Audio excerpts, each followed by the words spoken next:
They found him beneath her body. The blood had already cooled, blackening against the warped pine floorboards. The farmhouse windows stood shattered, moonlight glinting on the broken glass like the pale teeth of something half-buried.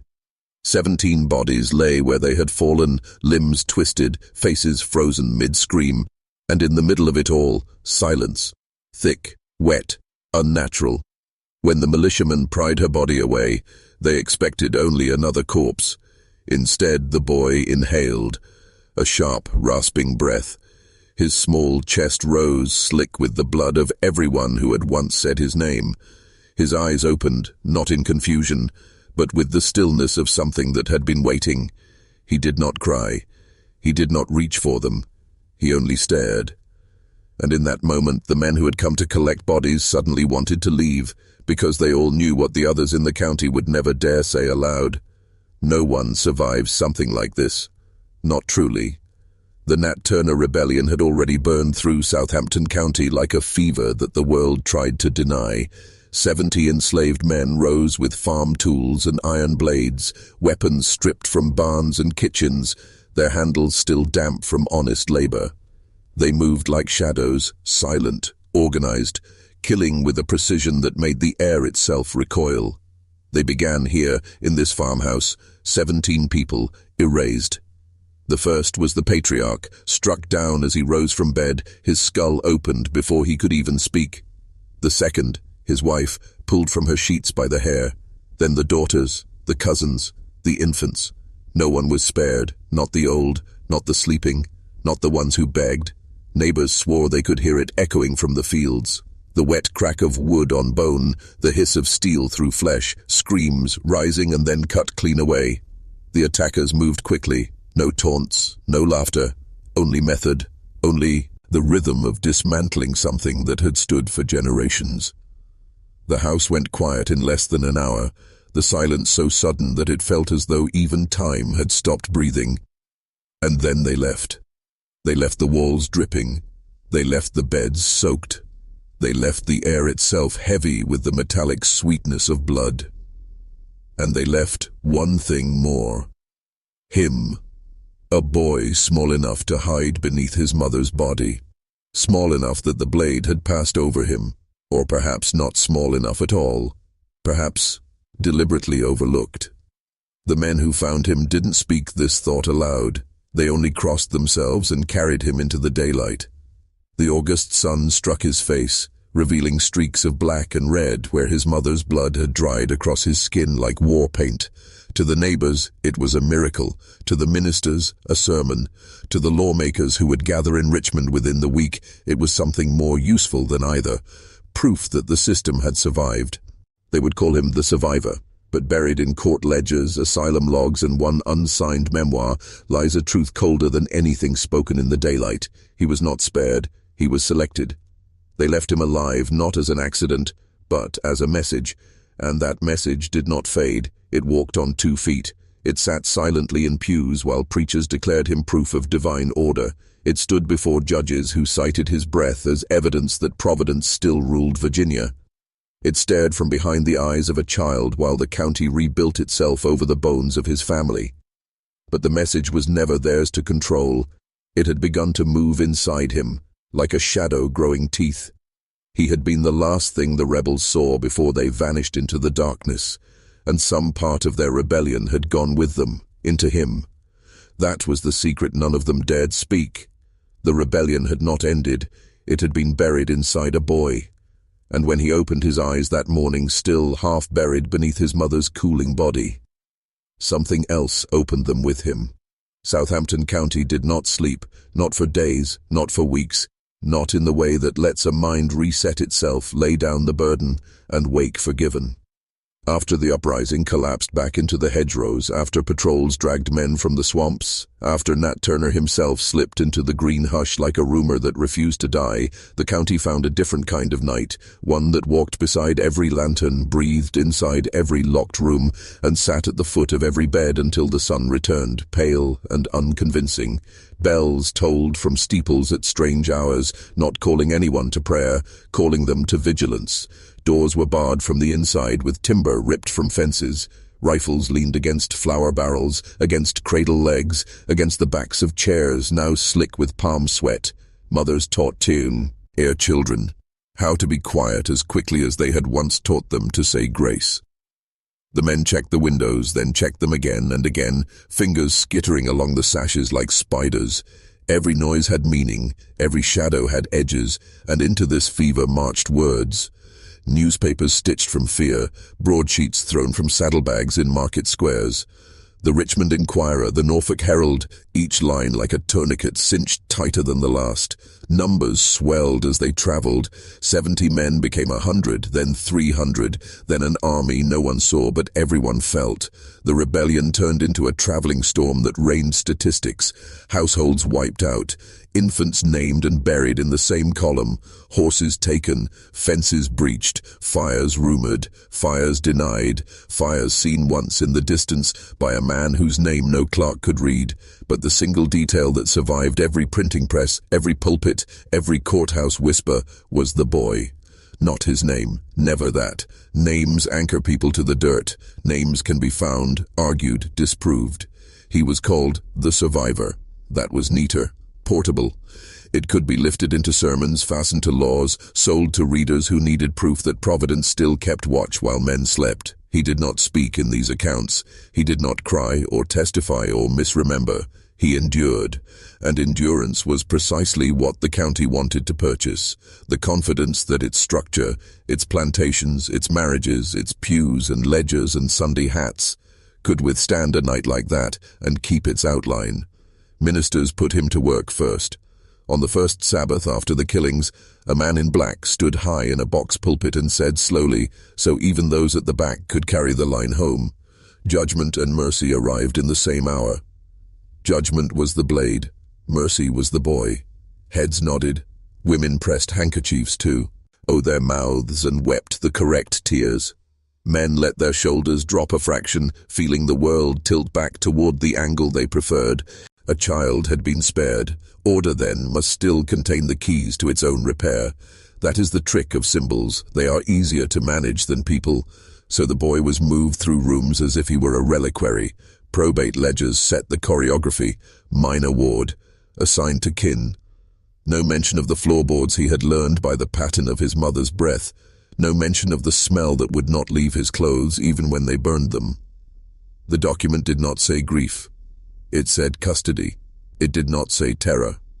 It said maintenance. It did not say future. It said account. In the first house, he sat at a long table beneath portraits.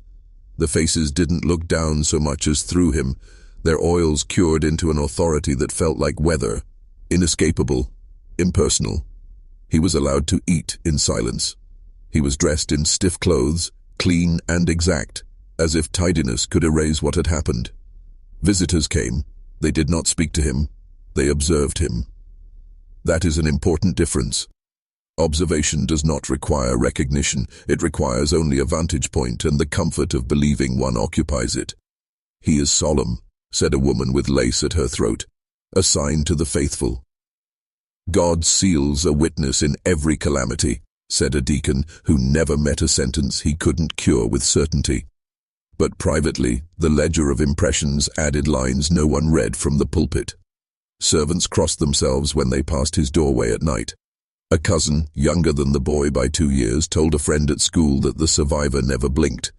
This was not true, of course. It felt true, which can be more dangerous. The guardian, an uncle by law, not affection, wrote to a brother in Petersburg, "The child unsettles the household. He does not fidget. He waits." What was he waiting for? Perhaps for someone to ask the right question. Not "How were you spared?" but "Who left?" You. Because a child cannot spare himself from 17 deaths. A child can be overlooked, yes, but overlooked is random, selected is not. One is accident, the other is authorship. And authorship implies an intention that the county could not afford to believe enslaved men possessed. The power to script not just blood, but memory. When they finally did ask him, in a parlor that smelled faintly of lamp oil and starch, he gave them the answer that allowed them to sleep. "Dark," he said. "Heavy. Then quiet." He let the words fall like pebbles into a well whose bottom could not be seen. Heads nodded, pens scratched. A pastor put a hand on the boy's crown and called the forgetfulness mercy, a soft cloth drawn over a wound. But the truth opposes bandages. It leaks, it stains, it becomes the thing you smell even in clean rooms. He began to dream out loud, not loudly, just enough that the walls learned his cadence. Names rolled from him, private, precise, not the famous ones, the local ones, men who had ridden with the militia in the days after the uprising, men who testified and watched the rope lever its verdict, men who bragged in kitchens when the women were out of earshot. He said them like inventory, like accounts payable. The uncle heard. The uncle did not sleep. On a hard noon, the boy went still in the yard where the wash steamed on lines and the August flies invented circles. He turned his face toward the road and watched nothing for too long. "What do you see?" a woman asked, a kindness veiled by fear. "They saw me," he said. It was the first sentence that did not fit inside anyone else's theology. The syllables had the weight of iron tools. They rang when they hit the ground. A door somewhere closed. Someone laughed in the wrong register. The uncle wrote a second letter. The child is prone to inventions. In the margin, unblotted, a different word. Delusions. Delusion is a comfortable word. It protects the scaffolding. If the boy's memory is broken, the system is whole. If his mind is wayward, the world is back in step. But delusion does not scratch marks into the underside of a bed slat with a pin stolen from a sewing basket. Delusion does not draw a farmhouse floor from memory, knot for knot, board for board, and then blacken 17 dots with soot. Delusion does not wait at the parlor threshold until the company laughs too hard, then enter, turning all that laughter to salt. At church he would not bow his head. The minister lifted a hand from his Bible and blessed the congregation, except blessing is more than emotion, and the boy did not accept it. He stared forward, maybe at nothing, maybe at a night that had never ended. This is how a county manages a symbol that refuses to stay still. It moves the symbol again, to a different house with a different uncle who will write a different first letter amended by the same second word. People say the boy is quiet. People say the boy is touched. People say the boy is holy. People say the boy is cursed. People say only what keeps them from saying the one thing that would break the surface of their reflection, that he is a message none of them authored, and all of them fear to read. By early winter, the visitor lists thin. The portraits do not move, but somehow they seem less confident. The rifle by the door has a new shine. The oil lamp is left burning later. The children are told not to play in the hall. The aunt catches the boy standing in a patch of moonlight at the landing, barefoot, as if listening through the floor. "Come to bed," she says too gently. He does not move. She does not touch him. He goes when the house goes, in its own time, like tide. Now and then a rumor splits the quiet. A planter who testified at the trials is thrown from a horse and breaks his neck on a stone none of his field hands has ever seen in that path. A deacon's barn, locked fast, is found with the door standing open and 17 sheaves missing, though the ground bears no ruts, no footprints, only the faint, flinching memory of weight. The paper calls these signs of unrest. The paper does not mention the number. It rarely needs to. The boy grows taller. That is what bodies do when time insists. But you and I know height is not the same as age, the way a clock is not the same as a history. His face remains careful, his hands remain still. He is not getting older, he is becoming sharper, like a blade honed by the repetition of a single motion. Every county needs a story it can live with. Every story needs an ending tidy enough to bury. Southampton chose this ending, a child spared by heaven, proof that law and gospel still govern when darkness breaks its leash. But that story requires something violent, that the survivor be converted into evidence, and that his memory, his true memory, be tried, sentenced, and concealed. They thought they could make him forget by naming his forgetting. They forgot that forgetting is a skill the living practice on the dead, and the dead do not forget. The county believed it had contained him. It had not. By the time he turned 12, the boy had already outlived the narrative they'd built around him. The ministers still called him Providence's witness from their pulpits, but their voices trembled in ways they did not notice. The planters still paraded him through parlors, as though proximity to him affirmed their place in God's design, but their eyes flickered, calculating distances to doorways. Even the enslaved, who were forced to stand in the corners and watch, began averting their gaze.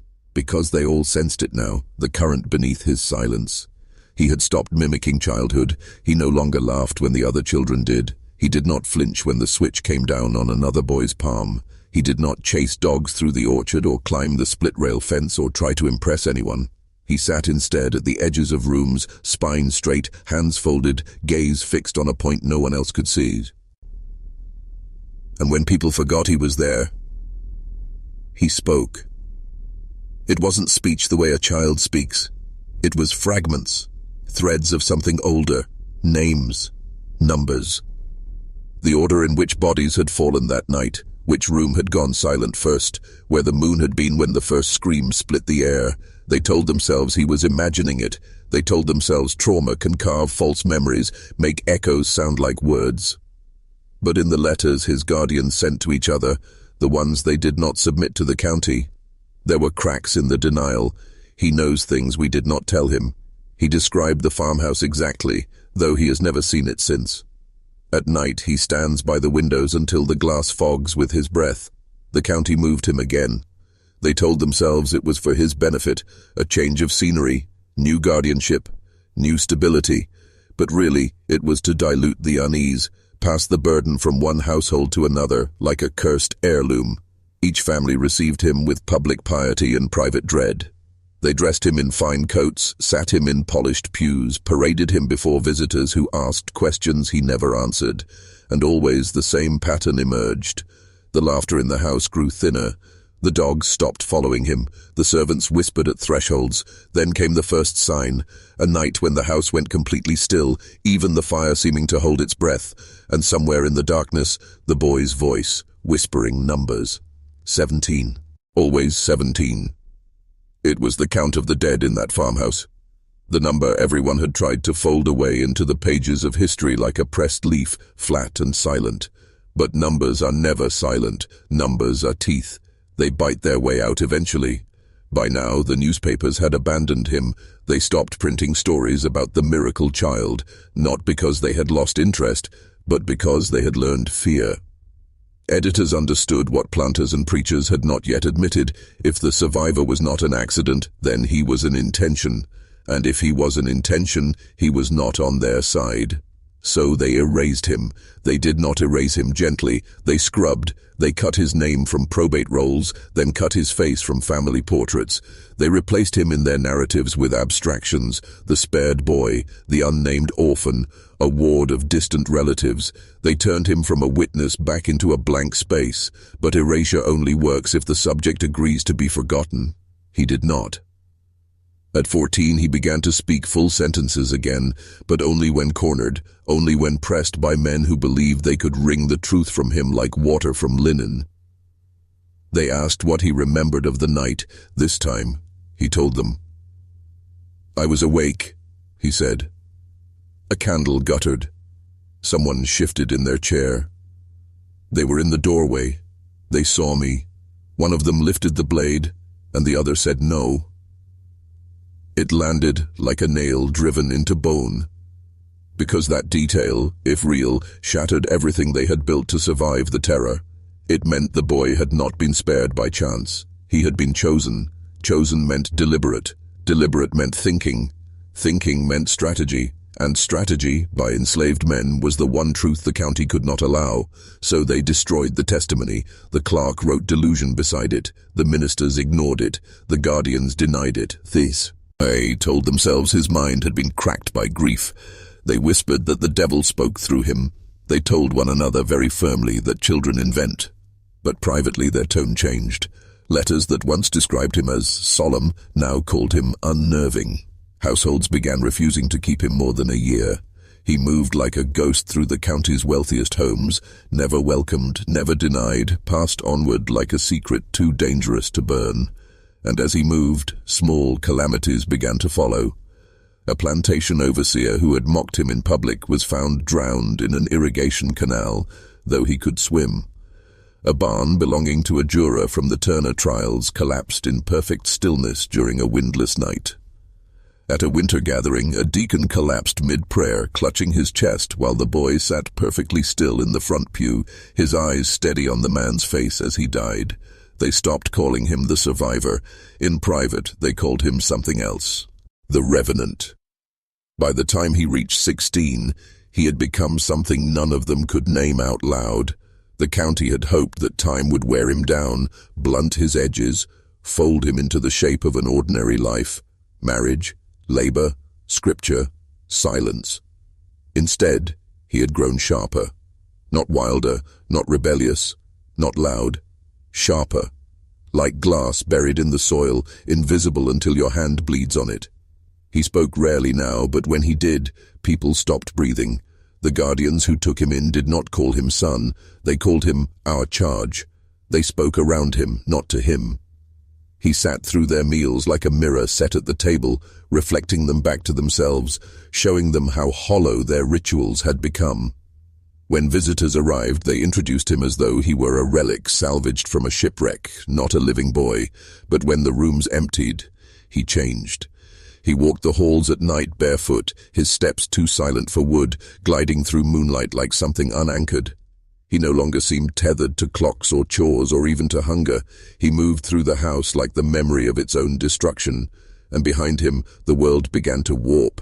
Candles sputtered out when he passed, locks stuck, dogs hid, infants wailed without reason. The servants whispered that his shadow never matched the way he stood. One swore he saw the boy's reflection move a heartbeat slower than the boy himself, lagging as though the world had grown reluctant to hold him. The ministers still tried to reclaim him. They summoned him to their offices lined with books no one read, their voices thick with verses. They asked him what he believed now, what he had learned from being chosen by Providence to survive. He said nothing.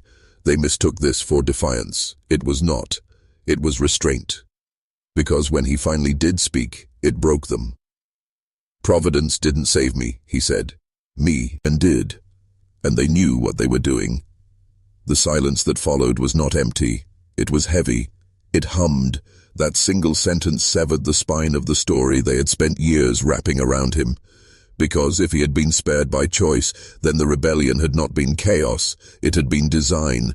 And if it had been design, then their entire order, their law, their scripture, their history stood on sand.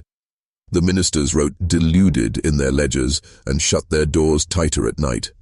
But the boy did not stop. He began to write, not letters, not journals, just marks. Chalk scratches under the slats of his bed. Charcoal sigils hidden behind portraits, 17 tallies carved into the underside of every windowsill in every house he stayed. No one saw him do it. They simply found the marks, trembling one by one as if the wood itself had begun remembering what they had tried to forget. And then, in the spring of 1847, the deaths began. They came quietly at first. A former militia captain, one of the men who had pulled the boy from the corpses, found face down in the river shallows. A planter who had testified at the trials, dead in his sleep with no mark on him, but with his shutters nailed shut from the inside. A courthouse clerk who had written delusion beside the boy's testimony, his neck broken at the bottom of the record staircase. All found with 17 black stones placed around them in a perfect circle. The county called it coincidence, but their eyes told a different story. By then, the boy had ceased to answer to any name. He let their words fall off him like ash. He no longer bent when addressed, no longer blinked when shouted at, no longer looked away when men older and wealthier tried to meet his gaze. It was as if the rebellion had not ended, only changed shape, and he was what it had become. He was not angry, he was not vengeful, he was inevitable. When he turned 17, the same number that had hung over him like an unseen clock, he left the house one night barefoot, wearing only a thin linen shirt, and walked down the road that led toward the courthouse. Witnesses described the air going strange, unnaturally still, like sound itself was holding its breath. He reached the square, stood before the courthouse steps where dozens of Turner's men had been condemned to hang, and spoke for the first time in months. They thought they ended it, he said, but they only made me carry it. Then he vanished into the dark. They searched for days. The militia swept the fields.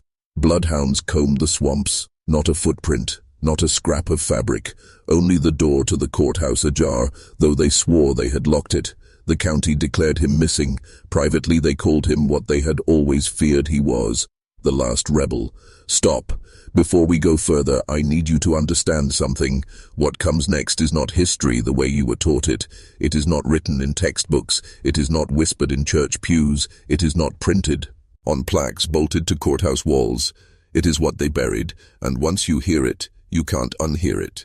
Once it lives in your mind, it will change the way you see every flag, every sermon, every courtroom door, every gentle lie they taught you to call order. So if you're still here, prove it. Right now, type the phrase, "I will not look away," twice in the comments. Seal it, because after this, there is no going back. By the winter of 1848, the boy had become a myth whispered in his own lifetime, not sighted, but felt. Children claimed he watched from the tree line near their schools. Horses reared at empty crossroads. Dogs howled at doorways no one had touched. Parishioners swore they saw a thin figure in the rafters during midnight mass, staring down like a condemned soul who had forgotten which side of the veil he stood on. And everywhere he supposedly appeared, something followed. Silence. Not peace. Silence like a clenched jaw, like the pause between the scream and the collapse. Then, one night, he returned. The asylum's ledgers would later say he had been committed for observation by order of the county justices, though no one remembers seeing him escorted there. He simply appeared inside the Eastern State Lunatic Asylum, barefoot, clothes torn, mud drying on his skin as if he had walked straight out of the earth. They gave him a number. They locked him in a cell of cold stone. And for a while they congratulated themselves. But confinement is only useful if the thing you've trapped was trying to leave. He did not resist. He did not beg. He did not speak. He paced the cell until the grooves of his footsteps sank visibly into the stone. He drew the floor plan of the farmhouse again and again with his fingernails until they bled. 17 dots, blackened with soot, arranged around a center he never marked. When the attendants asked what the center represented, he stared until they looked away. Doctors wrote phrases like obsessive memory fixation and hysterical catatonia. They told themselves he was only a vessel of trauma, emptied of self. But trauma doesn't erase. Trauma brands, and something else was branded into him that night in 1831, something older than scripture, older than law, older than their entire fragile order. Clergy were sent to redeem him. They walked into his cell clutching their Bibles like shields. One walked out white as chalk, saying only, "He is not what survived, he is what remained." The others did not return. They stopped trying to speak to him. They stopped trying to name him. They stopped looking directly into his eyes. Even the asylum itself began to warp. Locks rusted overnight, doors jammed, patients screamed at nothing. One attendant claimed he saw the boy standing on the ceiling, feet flat against the stone like gravity had abandoned him. They fired the man the next day, but not before he carved one word into the wall of his quarters: 17. Then on the night of November the 2nd, 1848, the boy disappeared. His cell was locked from the outside. The window was barred. There were no tools, no footprints, no broken stones. Only one thing remained: the floor of his cell, scrubbed clean, except for 17 black handprints, perfectly spaced in a circle, pressed into the stone. The asylum sealed the records. The county burned what copies they could find. Boo. The fragments survive in diaries, in family Bibles, in the margins of courthouse ledgers, whispered notes from those who saw him one final time, standing at the edge of their fields at dusk, the wind not touching him, his eyes still as glass. They say he never looked older, he only looked more inevitable. The child who survived the Nat Turner Massacre had vanished, and in his place, something else had stepped into the world. After his disappearance, Southampton tried to pretend the world had closed around the wound he left behind. But wounds do not close when they are buried. They ferment. And he began to return. Not as a boy. As a consequence. The first signs were small. Ledger books missing from the courthouse, whole pages gone without tearing the bindings. 17 in total. Barn doors found wide open at dawn, their locks still latched, their hinges untouched. Inside, the animals stood trembling as if they had been stared at all night by something that did not blink. Children waking screaming from the same dream, a farmhouse floor painted black, and a pair of eyes at ground level watching from beneath a body that would not move. Parents soothed them with scripture, ministers forbade speaking his name, but the pattern only sharpened, always 17. 17 headstones toppled in a single night at the county graveyard, 17 portraits slashed in the courthouse gallery, their eyes torn out, the rest of the canvas untouched. 17 pews warped and splintered overnight inside St. Luke's Chapel while the doors stayed locked, and everywhere the same whispers, that he was not gone, that he had never been gone, that the rebellion had left something behind and it was walking in his shape. The county called them superstitions, but superstition is only what power calls anything it cannot control. The men who had been most certain, the judges, the planters, the deacons, were the first to come undone. A former militia captain who once bragged he'd carried the boy from the corpses was found hanging from a beam in his smokehouse, mouth packed with black earth. His wife swore she'd heard small, bare feet pacing above their room all night, though the house had no attic. A clerk who had written delusion beside the boy's testimony was discovered drowned in a horse trough, though there was no water left in it when they found him. A preacher who had called the boy God's reminder collapsed mid-sermon, blood pouring from his ears, as the congregation watched in horror. The only sound before he fell was the soft scuff of feet in the rafters. 17 deaths in total by the spring of 1850, none explained, all denied. The county closed its ranks, sealed its records, and outlawed the story. They erased his name from every surviving document, probate rolls were rewritten, asylum rosters were purged, parish logs had pages cut out clean, like surgery. But names are not how hauntings work. Hauntings survive because they do not need to be remembered, they only need to be feared, and he had become fear given shape. Not a ghost, ghosts are echoes, he was something heavier, a presence. The enslaved whispered that he walked the fields at dusk, taller now, leaner, barefoot, with eyes like cracked glass. They said he never spoke, only stood watching, and that the air around him grew thick, as if sound itself refused to enter it. Even the earth seemed to refuse him. Footprints left by others lasted in the dust for days. His never lasted at all. The county called him the Revenant, behind locked doors, voices trembling like children caught whispering profanity. Because what they feared most was not that he had survived. It was that he had not. That the boy had died beneath his mother's body that night in 1831, and what had stood up afterward was not entirely him. That something from the rebellion had climbed into him like smoke into an empty shell and learned to wear his skin, that they had raised it, fed it, paraded it through their houses, and bowed to it in pews thinking they were staring at a child, when all along they had been staring at the rebellion's last weapon.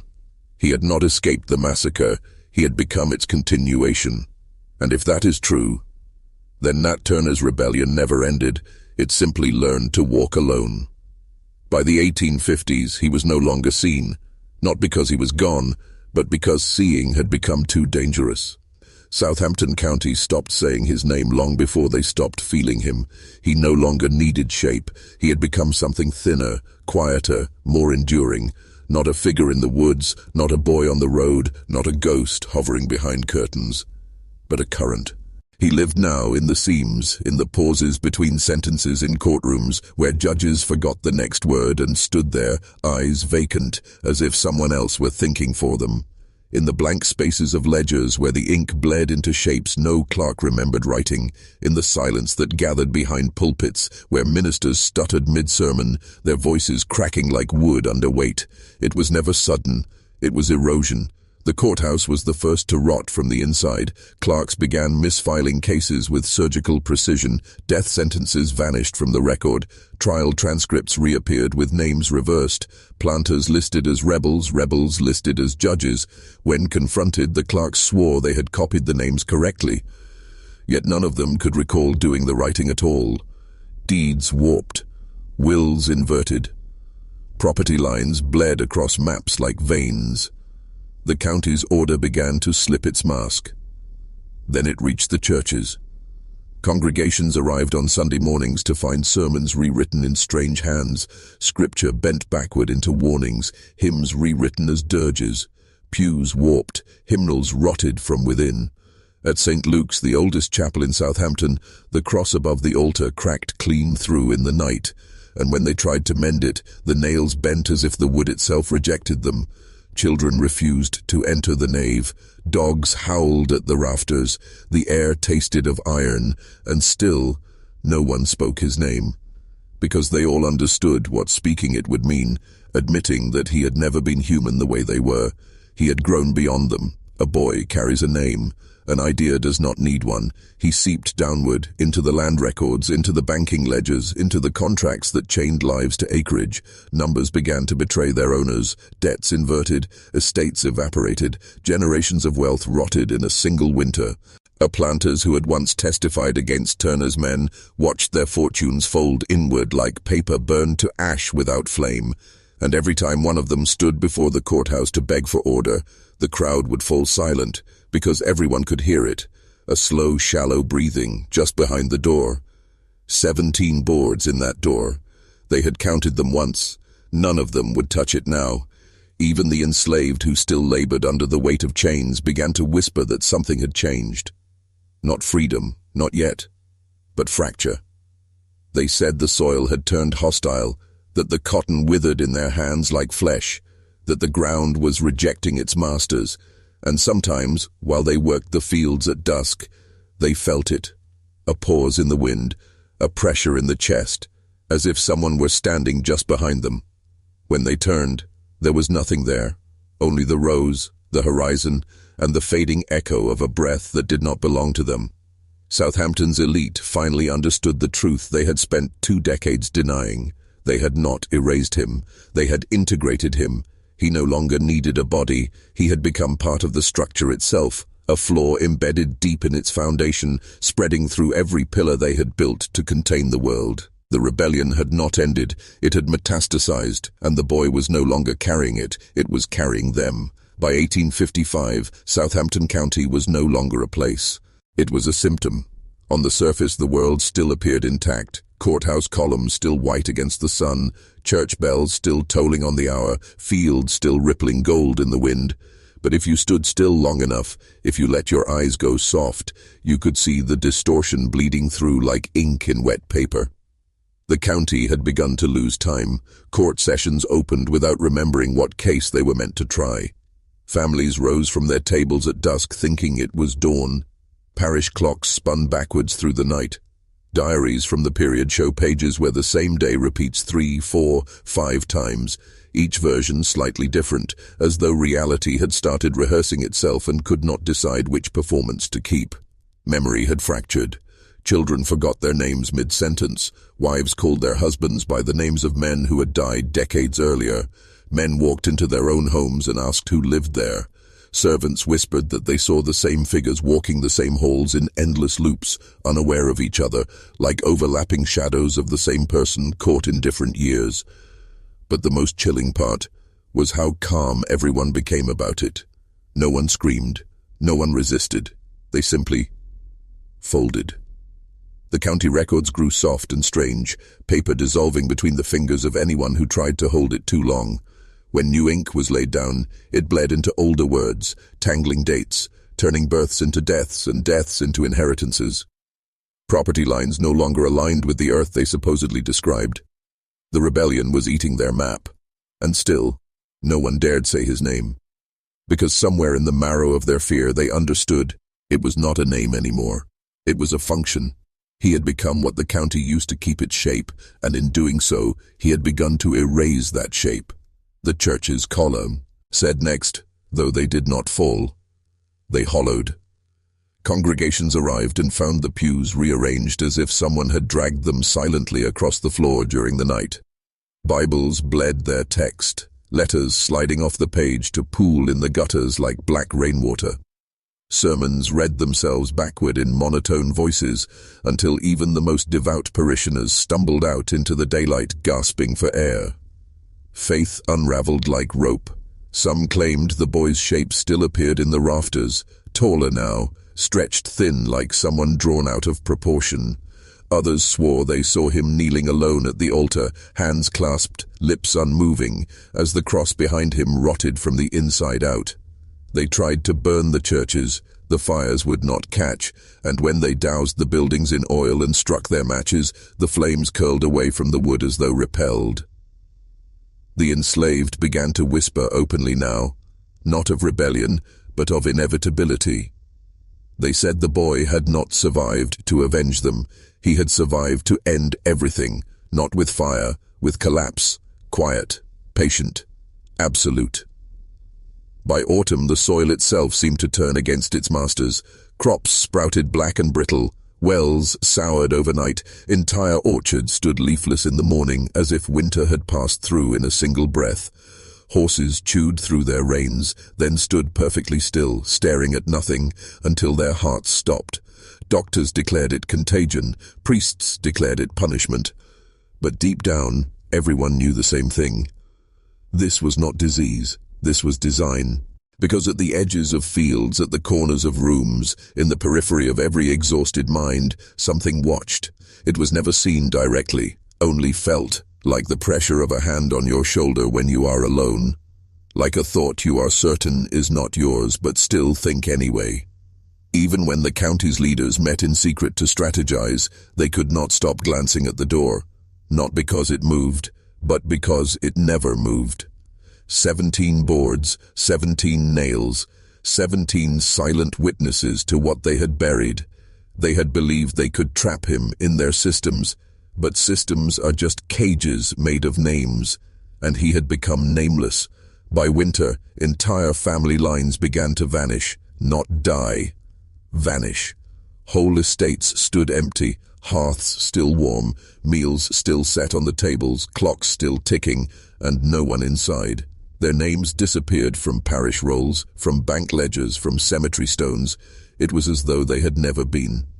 The county tried to redraw itself on new maps, but every copy crumbled to dust within weeks, as if the land rejected being represented. Southampton was rotting from its root outward, collapsing inward like a dying star. And in the hollow center, invisible yet inescapable, something still breathed, steady, cold, patient. The child who survived the Nat Turner Massacre was no longer flesh. He was architecture. By 1858, Southampton County was not dying anymore. It was gone, and none of them could remember how. There were still buildings, there were still fields, there were still people walking through the motions of lives they no longer inhabited, but the world that had named itself Southampton, the laws, the bloodlines, the history etched into stone, had hollowed out like a husk, and inside that husk something else was moving. No one spoke about the disappearances anymore, because no one could. Minds had begun collapsing like the courthouse columns would a year later, quietly, inward, without warning. Men who had ruled estates for generations woke unable to say their own names. Mothers nursed children who no longer had faces in their memories. Servants wandered into fields and never returned, their footprints ending mid-step as if the earth had simply stopped permitting them. But the worst part was the silence. It was no longer the absence of sound. It was active, a pressure, a shape, a sentience. It moved through homes like water through cracked stone, filling the hollows of every conversation, every prayer, every thought. When men tried to speak, their voices faltered. When they tried to write, their hands trembled, and the ink soaked the paper into black smears that looked like nothing, and yet everyone who saw them felt the same thing, watched. Even the weather stopped obeying. Rain fell only on the same 17 acres where the rebellion had begun. Wind circled endlessly around the courthouse square but never passed through it. Lightning struck the same tree on the edge of the field 7 times in a single hour, splitting it into 17 pieces that burned without flame, then crumbled to cold ash. The county maps blackened themselves. Every attempt to redraw its borders ended in blankness, the ink refusing to hold, the paper crumbling to grey dust in human hands. Travelers who passed through the region found their compasses spinning and their clocks stalling, hours folding over themselves like broken staircases. They left quickly, and they did not come back, because the ones who stayed began to vanish from the memory of others. Families who had stood in Southampton for 2 centuries were suddenly absent from their neighbours' minds, their names met with polite confusion, their faces described as familiar and then uncertain, and finally, I don't think they were ever here. Graves emptied, ledgers bled. The census recorded 17 fewer souls every year until it stopped recording anything at all. The rebellion had stopped killing. It had evolved. It was erasing, and what it spared, it hollowed. The few who remained stopped speaking entirely. They walked the roads barefoot, their eyes pale and unfocused, their mouths moving in silent patterns as though they were whispering to something only they could see. At night, they stood in fields where no crops grew, arms hanging at their sides, faces tilted to the black sky, breathing in perfect unison. 17 at a time. If a traveler tried to speak to them, they turned their heads in the same slow arc and stared, not at the traveler, through him. And when he blinked, they were gone. No one ever saw where they went, only that when he turned to leave, the road behind him no longer led anywhere familiar. It looped, it folded, it led him back to the center, to the farmhouse ruins where the rebellion had begun, where no structure stood anymore. Only the imprint of its floor plan burned into the dirt, and in its center, perfectly round, perfectly clean, not a blade of grass daring to grow, 17 black stones. Still warm, still waiting. The child who survived the Nat Turner Massacre had not avenged anything. He had consumed it. Southampton was gone, and in its place stood only him, stretched across the bones of everything they had built. A silence shaped like a boy who had learned to unmake the world that named him. Listen to me carefully now, because this is the part they never wanted anyone to say out loud. Southampton did not end. It replicated. When the county finally collapsed into its own silence, the world above it simply sealed over like water closing above a drowned body. The maps redrew themselves, the archives locked their cabinets, the history books skipped the pages where it should have been. They called it erasure. They called it healing. They called it forgetting. But forgetting is not an ending. It is an incubation, and he is still incubating. You think this story is about the past because they taught you to measure horror in centuries. They taught you to lock your fear behind dates so you would not feel it breathing beside you. But the boy was never chained to time. He learned how to survive time the way mold survives walls, quietly, patiently, invisibly. He dissolved into the structure of control itself. That was the real genius of what they created when they tried to contain him. They turned him into a system, and systems spread. He no longer needs to haunt buildings. He haunts hierarchies. He seeps upward through every institution that thinks it has buried its sins, through courtrooms that confuse obedience with order, through churches that preach mercy while running on fear, through schools that recite names but never histories, through banks that measure human lives as collateral. Anywhere people build power on the bones of others, he is there, waiting for the structure to forget what it's built on, so he can remind it. You've felt him before. That pause in a judge's voice, as if something else spoke through him. That flicker in a preacher's smile when he forgets which side of the pulpit he's standing on. That moment at midnight when a building feels like it's watching you breathe. That is him. Not as a boy, not as a ghost, as the memory of rebellion that refuses to die. And memory, when buried long enough, becomes hunger. That is what they created when they pulled him from beneath his mother's body. They thought they were saving a child. They were feeding an idea older than Virginia, older than empire, older than the myths that hold this world together, an idea that cannot be killed, only contained, and containment never lasts. Because every system forgets its crimes eventually. And that forgetting is the doorway he waits behind. He will come again, not as flesh, as consequence. You will not recognize him when he returns. You will not even know he has come. Because he does not appear. He accumulates.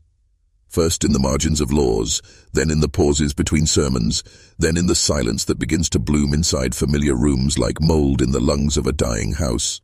Until one morning you wake up and nothing remembers your name, not your house, not your family, not even the earth that once held your footsteps. And in the center of everything you thought was yours, there will be only the sound of steady, patient breathing. The 17 beats, then silence. And you will understand too late what Southampton learned too late, that the child who survived the Nat Turner Massacre was never spared. He was chosen, not to live, to endure, not to be saved, to return, and he will, because he is not gone.